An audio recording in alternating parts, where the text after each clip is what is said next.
everybody. Welcome to our webinar today. Thank you so much for joining us.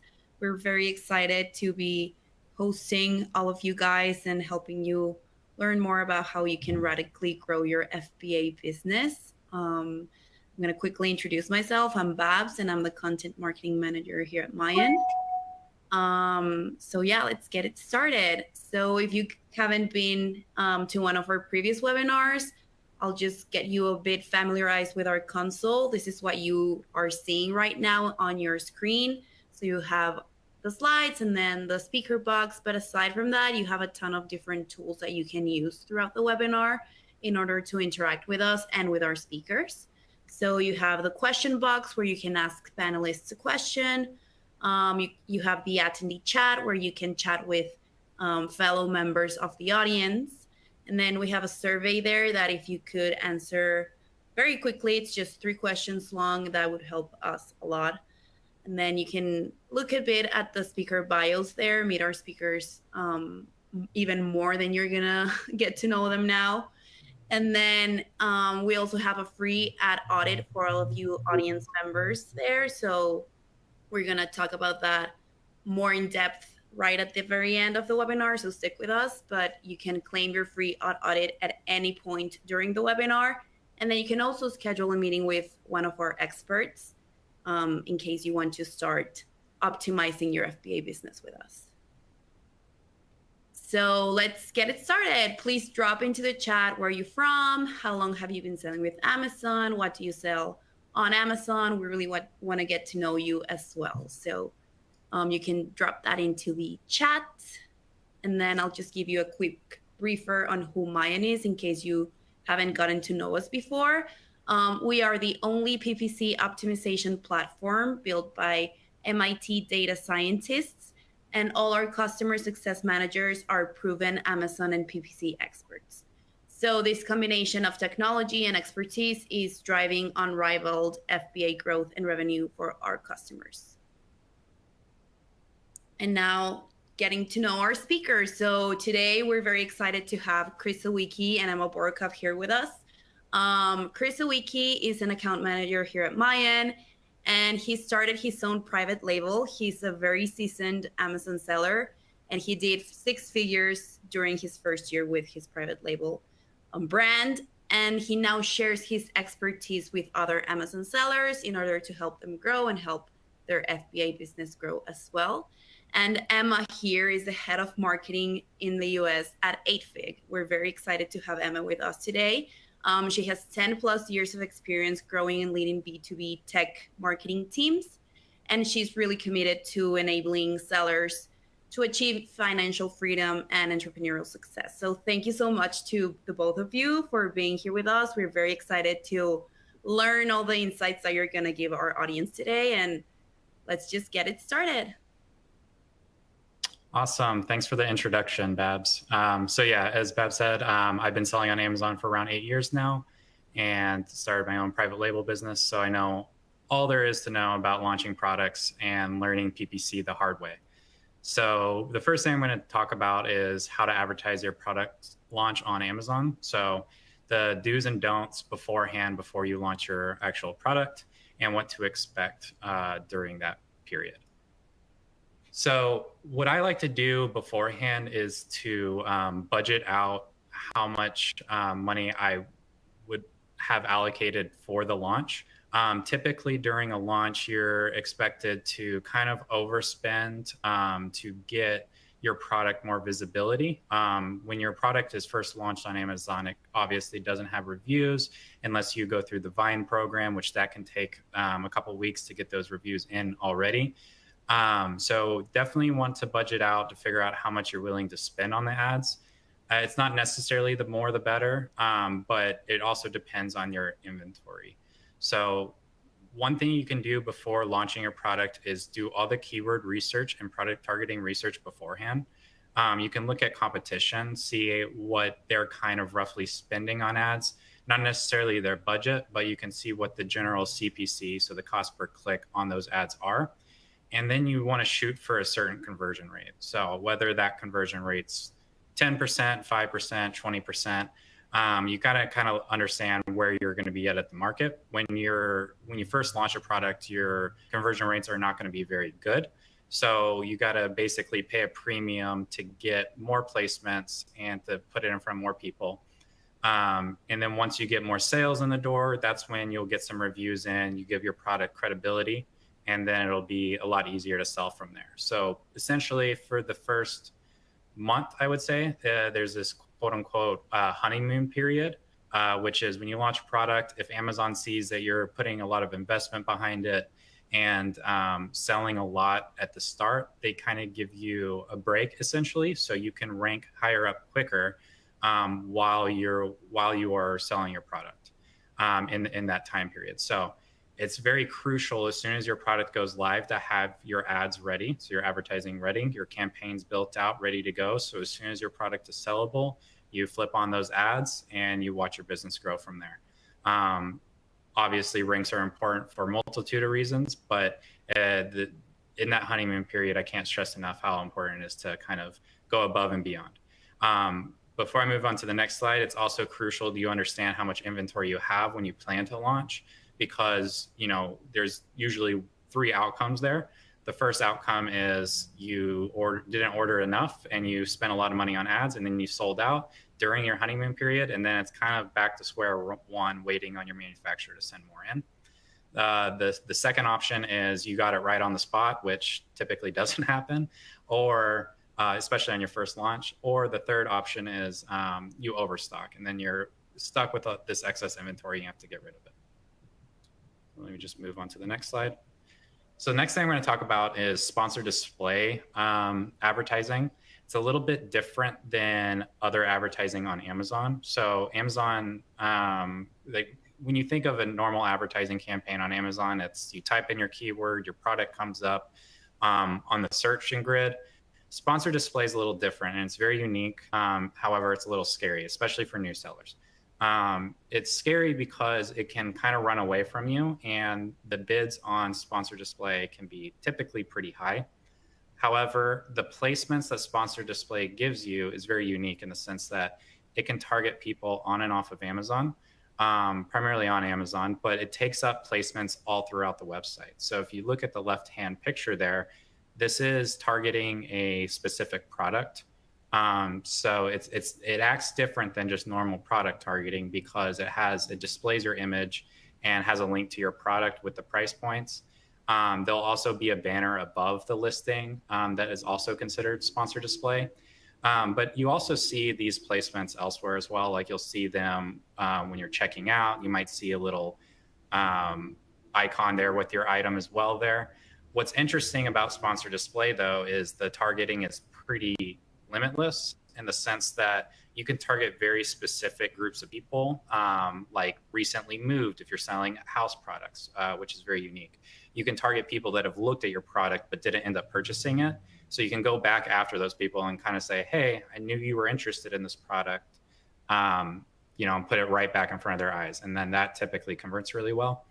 Another thing you can do on it is people that repurchase your product. So you can go after, for instance, if you sell like supplements or something that someone routinely buys, you can kind of go after them again and say, hey, it's time to re-up on your supplements, essentially. So I really like sponsored display for that reason, that it kind of works and operates differently than just your normal sponsored product ads. And within sponsored display, there's 2 different types of payment methods. So I'm going to talk a little bit different about VCPM versus CPC. So the way I typically like to set up even sponsored display campaigns, I would say 98% of the time is CPC. So that means cost per click. So cost per click is someone clicks on your ad, you are charged for that click. So if you set your bids at 60 cents a click, someone clicks on that ad 2 times, you're paying $1.20 for those 2 clicks. The other example is VCPM, which is driven by the amount of viewable impressions. So with that being said, if someone viewed your product 1,000 times, then you get charged whatever you put in for that impression amount. The reason I kind of stray away from VCPM, and again, this kind of ties back into new product launches, I would highly avoid VCPM, is because with impressions, it's kind of hard to tell where they're coming from or if it's actually working. It's really, really great for like brand awareness, showing your product in other areas. However, for a new product, really what you want to focus on is like in the picture there where it's clicked for optimized for conversions, because really you care about getting sales in the door, and you probably don't have this huge marketing budget just to get your product known. So I definitely like to steer customers towards CPC versus VCPM. However, there is a time and place for VCPM, but again, I would say 98 to 99% of the time, I would stick to CPCs there. And then this kind of ties back to the planning of your launch and how it's really important to have your inventory set up beforehand. What I've done personally in my time is I will set up 3 different scenarios, like just doing Excel of, okay, my competition is selling this amount and I need 3 months of supply to start my launch. So they're selling this amount, I expect to sell X amount. So I'll have a conservative approach, a moderate approach, and an aggressive approach. And depending on how much budget I have allocated for ad spend and how much I believe in this product, that's how much I order at a time. Especially for a launch, I usually like to go maybe a little bit over just because I do fear of running out early. But with that being said, there's things you can do to maintain your in-stock percentage so you are staying in stock the whole time without running out of stock. And one of those things you can do that we do here at Mayan is, well, one, we do inventory forecasting. So all your items will be uploaded to our system, and it'll tell you based on given recent sales trends, 30 days and 90 days. At the current rate you're selling, it'll kind of tell you when you're going to run out of stock on. But what's really important is if you know you're going to run out of stock, or if you are towing that line a little too much, then what you can do is start bidding down on your ads. Our system automatically has automations for that, which I'll get into on the next slide. But what you definitely want to bid down on your ads, or if you know for a fact you're going to run out of stock, then stop your ads, because it's better to maintain you being in stock throughout that whole time and save a little bit of money than just running out of stock and having to wait longer. Also within our system, we have profitability management. So we will upload your items into our system. You can give us your cost of goods sold, and we will take your total sales, so your gross sales. We'll subtract out Amazon's returns, any returns you got on it in the last 30 or 90 days. We will add in your cost of goods sold, like I mentioned. We'll add in the FBA fees and the storage fees, and then we'll add in the advertising fees on an item level as well. So it can kind of tell you exactly how profitable you are after all the fees are taken out, all the fun Amazon fees that are taken out from it. Another thing with that is it's also crucial to understand how profitable you are being at the beginning, because typically you're not profitable at the beginning when you start a product launch. But it's important because you don't want to bleed for too long, and you got to understand that you can make this item profitable. So with that being said, there's times where, I typically try to make it 1 to 2 months where I'm okay with losing money. But after that time period, it's like, okay, how do we get this profitable? So it's very important that you're looking at all the different fees and all the different metrics there, that you don't run out of money, essentially. Because if you can't advertise on your products and you ran out of your money, then it's really hard to replenish and spend more money on more stock and etc. The last thing I wanted to just touch on real quick is more about our automations for inventory informed ads. So one thing that I was kind of mentioning on the last slide is when our system kind of knows you're running out of stock, our system will automatically downbid on certain targets or certain campaigns that have that ASIN in it. So it can stretch out the budget longer and stretch out your inventory longer. Once it knows that you will run out of stock, our system automatically stops the ads. So again, you're not spending money on something that you're going to run out of stock with anyways. And then as soon as it's replenished, our system automatically turns them back on. So it's a very convenient method to have this going at all times. So that way you're saving money and you're not risking running out of stock too early. and spending money on top of it. There's just no need to do any of that. So that's it for me, and I'll hand it over to Emma. All right. Hi, guys. Coming to you from the same exact room as Chris, as you can see.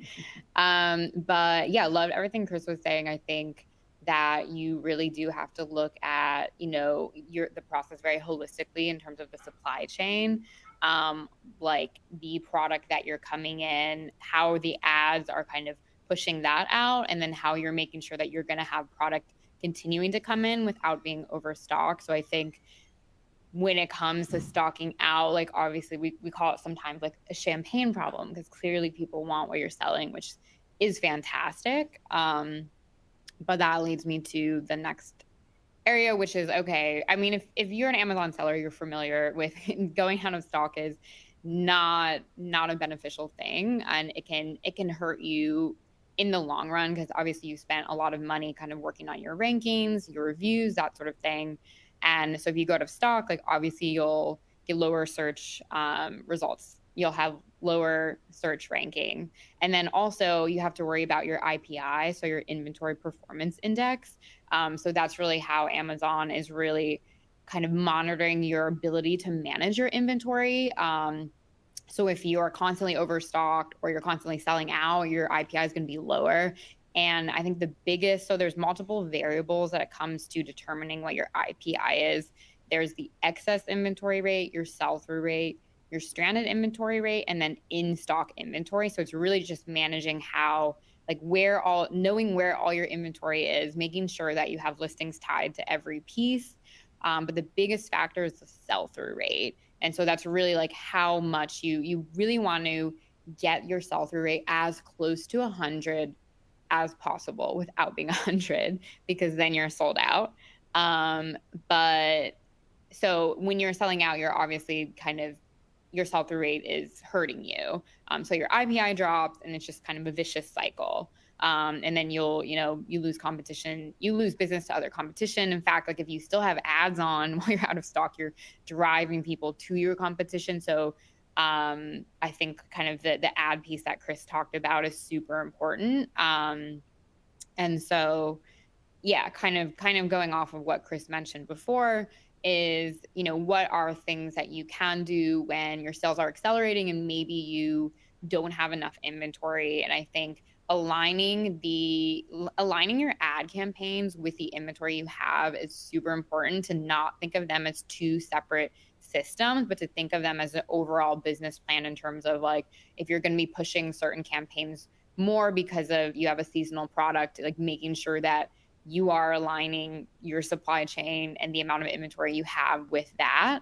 And so obviously having a good relationship with your supplier. One thing that we always recommend is having, what people coin as a proactive supply chain. So having multiple suppliers, having multiple routes. So yeah, air freight is a great option for spending a ton of money, but getting things there fast. So like sometimes you have to do that, but obviously to have other options that are, maybe more affordable, but if you actually plan out the timing correctly, then that can make sense. If you're going to save a little bit of money, but you built in those extra months in order to get the product. So making sure you have those strong relationships. And I think now it's always a good time to find new suppliers. I think now, especially with I believe the container rates from China are at all-time lows, like 1,000 something, and like a year ago it was like 10,000. So now is a great time because a lot of suppliers are kind of hurting in terms of they're not making the money that they were, especially not when like it was crazy heights. But so people are really they're okay kind of taking a cut in terms of what they make now, if it means that you're going to be a loyal customer and that you will be, there working with them long term, and ultimately you will get better deals the longer you are with those suppliers, and the better service you'll get because you'll show that, you're paying them on time, you're going to be a long-term partner. So really those relationships, it's always a good time, but especially now, I think, because you do have a little bit more leverage. in terms of just like the current cost of a lot of the shipping right now. And then obviously other things you can do is, keeping an eye on the inventory. We definitely recommend having an inventory management forecasting tools. So, slowing down the ads or stopping your ads when you're seeing things get really low. And then, even like raising prices are all just like variables that you have that control of. But obviously it's better to kind of already have built out that plan. But, there are things to help yourself in that situation so that you don't go out of stock and get kind of docked by Amazon. We also have kind of like a few rules of thumb that, like, obviously things are different for everybody, but these are kind of some of the things that we've seen with our customers specifically, is so having about like 45 to 60 days of stock in FBA. So like FBA has higher fees. So you want to kind of really balance like how much, because like a lot of like we've had a customer, I believe is a customer who, I feel like everyone does really well in Q4. And so like it was a very seasonal product for Q4. And they were thinking like, oh, Q4, like, that's October.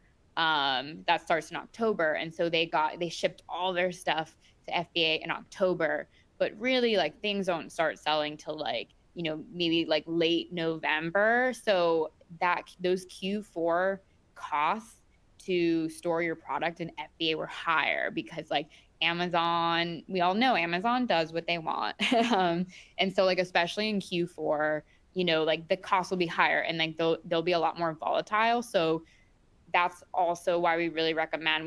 We also have a lot of customers who swear by having a 3PL in addition to FBA, and that gives you a lot more consistency and also kind of gives you a backup. So that if things are like, for instance, like you're overstocked at Amazon, things aren't selling as much as you thought, instead of keeping them there and continuing to pay those prices of like the overstock product, you can ship that to 3PL and not have to ship it very far. You can ship it to somewhere like else in the US or wherever you are basing your product. And that way you can kind of avoid the fees without having to put product like in a much further location. So we see customers having a lot of success with about like 60 days of stock in their 3PL. And then also another lever that we've seen customers do successfully is sometimes, you have your FBA, but then also sometimes using their 3PL for FBM, so fulfillment by merchant. And so being able to ship some things directly from your 3PL, if like I see like the scenario that we've seen work really well is like, again, for Q4 or like really any time where there's like a specific date people will want their products by. So like it's like a holiday, like Mother's Day or something, and you're like ramping up all your product.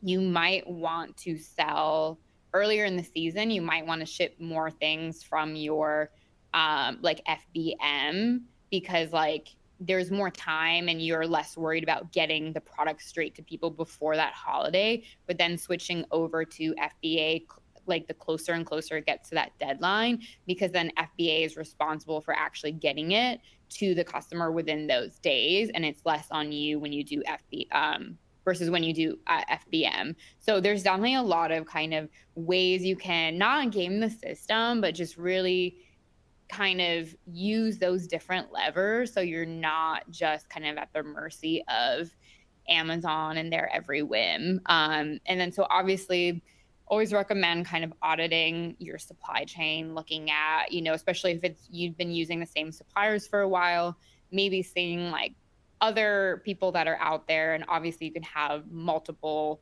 different suppliers at the same time. And negotiating terms, like that's always something to check back in as well, especially if you've had a longer relationship. Like a lot of our customers are just like, they get the best deals just by having a better relationship with their vendors, and better relationship is usually in constant communication, and then that they've worked with them longer and like payments and things have been consistent. Another thing is that we also recommend doing a lot of incremental shipments instead of fewer larger shipments, just because it gives you a little bit more versatility, and allows for, when you're trying to constantly make sure that you have the right inventory levels, it allows for a little bit more flexibility. If things are selling more or less, you can kind of change the amount that you're pushing to FBA. Cool. And then definitely a forecasting tool. Sounds like mine might have something that would be good for you guys there. So, okay, awesome. So actually I wanted to go to this slide first. So another thing that we always harp on outside of, proactive supply chain, like mapping out your supply chain, is cash flow management. And I think cash flow is one of those things that, like, it seems straightforward, but when you're really sitting there and looking at the numbers, it's a lot more complex, just because it's a lot of different variables together, instead of just looking at like, oh, what is the revenue and what is the profit. And so a stat that I found from US Bank said actually like 82% of small businesses fail due to mismanagement of cash flow. So because a lot of times, so like profitability and revenue does not mean you have a good cash flow. So because your money can be tied up, especially with Amazon, where you make a sale, the funds aren't instantly available. Like there is a delay on when you do receive that money. And obviously if you're just looking at revenue, there's a lot of other, expenses and things you have to factor in. And you can be profitable where you're looking at the money that's coming in, but that money probably is not cash that you're holding in your hand yet. Like it's something, it's usually like money that has to be transferred or, things like that, where it's just like that money is not available. Like it's not liquid yet. So it's really important to understand, what you, like how you are factoring in like the actual, when you're actually going to be getting those funds and that sort of thing. And then obviously there's things like supply chain delays and disruptions. Like we have, so part of our, we fund e-commerce companies. And so like part of our tool is that we have like a supply chain planning platform. So you are actually building out, like, so you have a batch of inventory that you're going to get. There's a lot of different payments associated with that. So there's the deposit, there's logistics fee, there's, the rest of the money that you have to pay off. And those are all different dates. So the time that all of those like cash payments are due really varies, and that can stretch over the course of like 1 to 4 months. So to know when all those large bulk payments are due is really important to map that out and look at that by batches of inventory, because there will also be delays. So like, maybe your product inventory is delayed, so you can't factor in the cash that you're going to get from that. But at the same time, if the product the inventory is delayed, that means that bulk payment of like paying off the rest of the inventory isn't due yet. So then it means, so there's just a lot of different variables, and just important to kind of map out those key bulk payments, as well as when you think you'll actually be making it back in terms of the revenue coming in. And a few other things to focus on in terms of ways to improve cash flow. So obviously increase cash coming in. So, outside of just like sell more, like be better, some not like tricks, but like some kind of recommendations we have are, for instance, like packaging products together so you can get a higher price point per item that you're selling, instead of selling, like, especially if you're selling like smaller priced items, is trying to like bundle them and get, I feel like I see that on Amazon all the time, where, you might get 2 and 3 pairs of a thing that maybe you didn't necessarily want 2 or 3 of them, but you're like, it might be nice to have 2 or 3 of them, and they all come in different colors. So great. So things like that, as well as offering more, I guess this might be more for like Shopify versus Amazon, but like offering different types of payment options.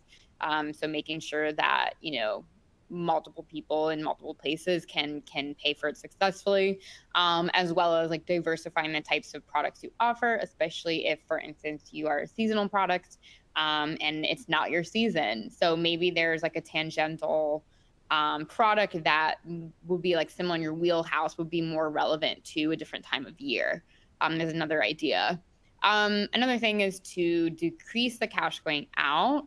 So of course, like assessing your operational costs. Like, so for instance, like sometimes it seems obvious that like, okay, we should have contractors do X, Y, and Z. That would be easier and cheaper than having someone in-house. But sometimes it's actually cheaper to have the person in-house. And sometimes you just have to look at kind of those costs in bulk and really understand like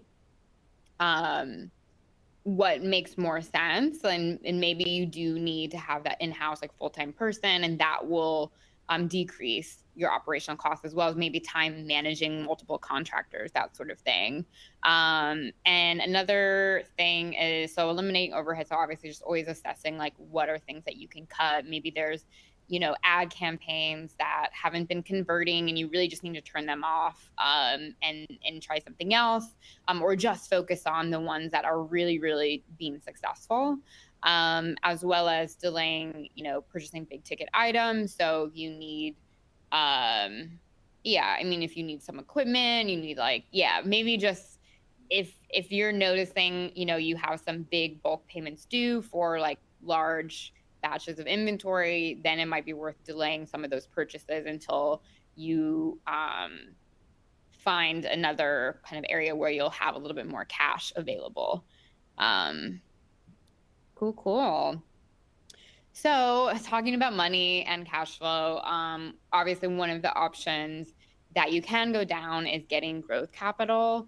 So, you know, I think it's different for everyone. But a lot of times, like obviously, like it's called like the cash flow crunch. You know, when you're selling physical products, you're paying for those physical products in advance.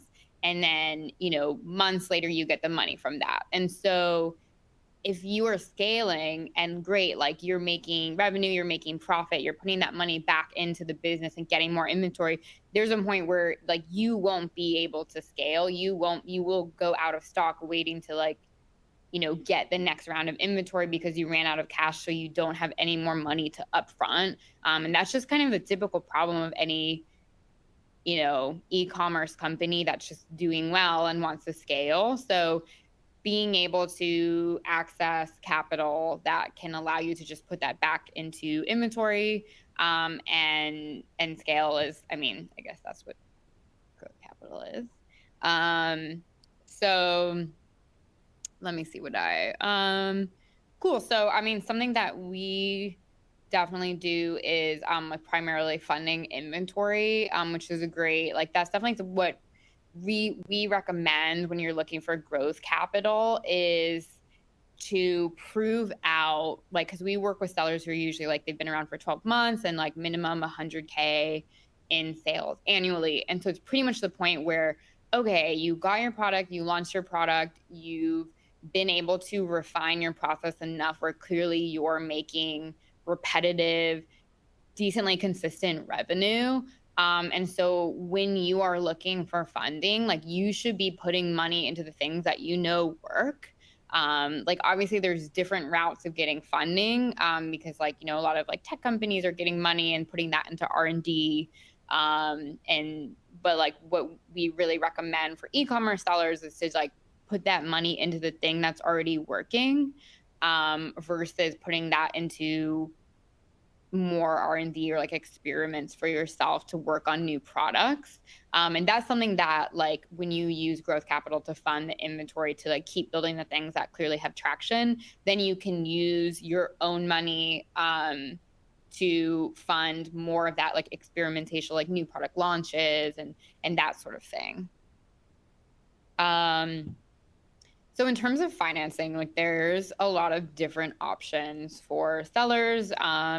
And, you know, there's benefits and drawbacks for each. So there's things like merchant cash advances and revenue. So revenue-based financing is pretty much like you have to pay back a percentage of the amount of money of your revenue.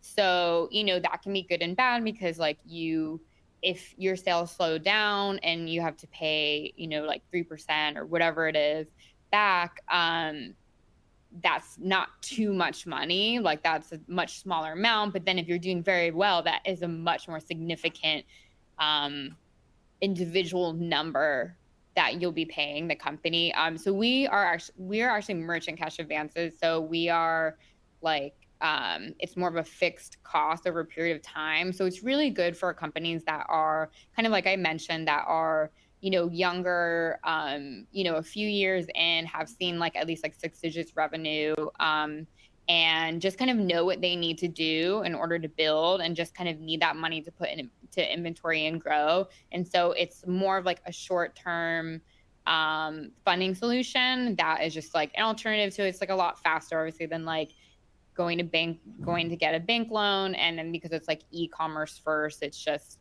like we understand the difficulties of the supply chain. And I think like while e-commerce as an industry has blown up, I don't think that banks have really grown as quickly to understand and support these types of online businesses. So yeah, and then let's just go through again. Obviously, like something like pursuing venture capital and angel investors can be a really great route as well. I think that's more if you want someone to, so like revenue-based financing, merchant cash advances, lines of credit, those don't take equity in your business. Venture capital, angel investors, those do take equity in your business, but it can be really good if you want someone to, because, they are getting a piece of your business, they now have more of a, like, obviously like a monetary and like personal investment in your company. So that can be really good if you want someone to provide, guidance and support and networking. And like, I think if that's kind of more, if you want that kind of holistic support versus like, I already know what I'm doing, I just need money to scale.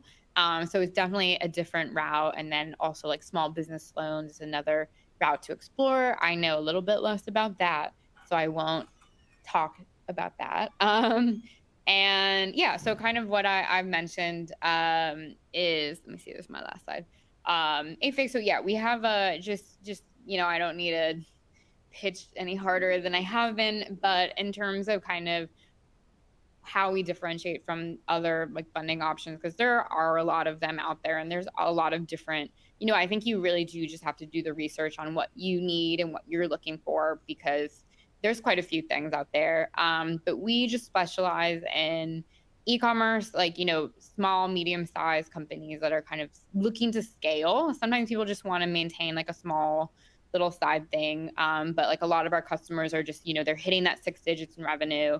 And so we basically, our funding is incremental. So kind of like I mentioned, like mapping out the supply chain. So pretty much our sellers like map out each batch of inventory, like what are all the pieces that will be due in terms of like the bills for each. So like the deposit, like the logistics, like what are all those costs? And then when are they due? And then what does that look like over the course of like 6 to 12 months? And so then our funding is based off of that plan. So you basically get the funds that you need when you need them. It's also flexible. So we know the supply chain is insane. No one knows when things, you can forecast it, but like, you never know. So you can change, if you need more money, you need less, like the inventory is delayed and now you want to delay like the next round of funding, like you can do that. So just trying to be a lot more flexible and understanding of a typical e-commerce business than some of the, like the banks and everything out there. So cool. Awesome. Thank you so much, Emma and Chris. That was very insightful. I think our deck goofed a bit here, but yeah, let's open it up to some questions. We have some questions from our audience right now. So the first question comes in from Ronald, and he's asking, I noticed that in the last 2 weeks, my sales on Amazon have literally nosedived by 50%. I did not change much of anything on our offerings or advertising. is there something hanged at Amazon or something seasonal going on? And I think, Chris, you could be the person to answer that. Yeah, absolutely. So without diving into the product specifically, it's extremely hard to tell, or like the products specifically. I will say just a couple anecdotes right now. June is typically like a really slow month in on Amazon. It's like one of the slowest months. Another thing is everyone kind of knows now that Prime Day is announced, that Prime Day is around the corner. So we have seen a little bit of slowdown. However, a 50% nosedive is very alarming. So that makes me believe that there might be something else going on with your account. It's really difficult for us to see. If you were to do an audit, that's something we could look at, no problem. It could be a competition coming in. Someone lowered, like your competitor might have lowered their price way too much, and then they're just trying to sell through their inventory. Again, it's very difficult to say, but also it being June and this time of year, right before Prime Day, it's not that surprising that sales have dropped a little bit, but 50% is pretty extreme. So we'd have to kind of dive into it a little further. Awesome. So yeah, Ronald, don't hesitate on booking that free audit where we can help you dive deeper into that. We have another question here from Kishana, and they're asking, what is the average considered most reasonable cost to start out ad spend?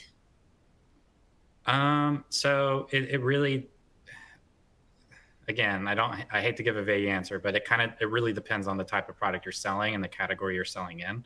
For instance, and it's about how much you're willing to spend too. So you can go a conservative approach. Let's say spend $500 to $1,000 a month at first, if that's where you want to play at for the given moment.